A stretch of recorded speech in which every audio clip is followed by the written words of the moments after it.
PUP po, hangarin po namin na mapaunlad pa ang inyong pagiging estudyante. Binibigyan po namin halaga ang inyong pag-aaral. Binibigyan namin halaga ang iyong buong pagkatao na kung saan gusto namin magpakita ng isang tunay na konseho na hindi lamang basta organisasyon, hindi lang basta konseho, kundi isang konseho totoong may pakialam sa mga estudyante.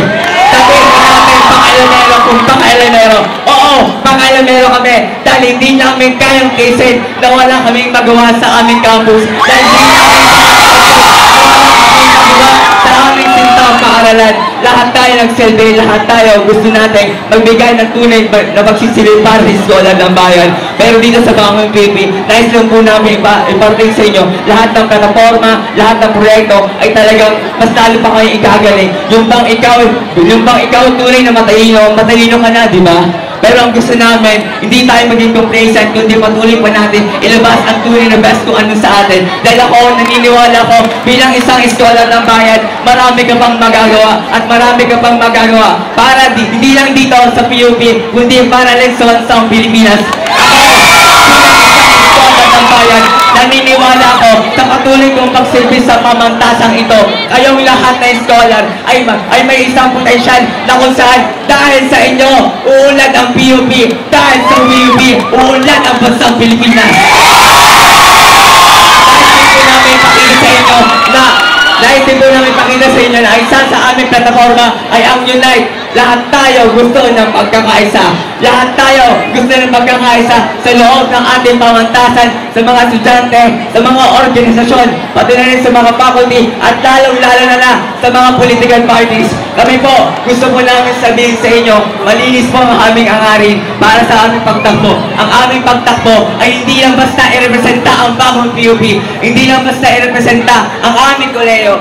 Pero po, kami po ay totoong tumakbo kasi gusto po namin i-representa ang tunay na eskola ng bayan. Estudyante ka man, hanggat ikaw ay nag-aaral sa aming pamantasan ito, kahit anong partido ka man, eskola ka ng bayan, kaya ikaw ang dahilan kung bakit kami tumakbo. Hangarin din po ng Bangon PUP, magpakita ng tunay na pagkakaisa. Lahat tayo pinaglalaban ang para sa eskola ng bayan. Kaya tayo gusto natin ipakita na ang aming pagtakbo, ang aming pagtakbo ay hindi lamang para sa amin, hindi lamang para sa posisyon, kundi gusto namin ipakita sa inyo na ang tunay na konseho ay talagang nakikialam sa mga estudyante. Gusto ko ng pagkakaisa, gusto ko na kung awakansin natin, lahat ng pinaglalaban ng mga partido, lahat ng mga pinaglalaban ng mga organisasyon ay isa na din naman, di ba?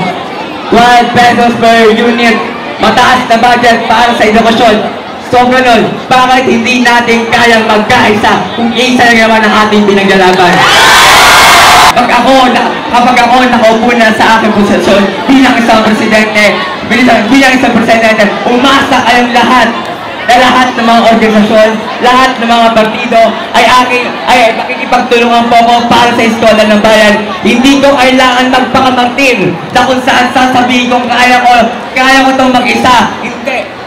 Gagamitin namin lahat ng kung anong kaya merong iba't ibang partido, iba't ibang kaya ng mga organisasyon. Kaya ako'y naniniwala, badal ikaw ay isang leader, ikaw ay nag-exist, hindi lamang para sa iyong sarili, kundi para sa isang tunay na konseho.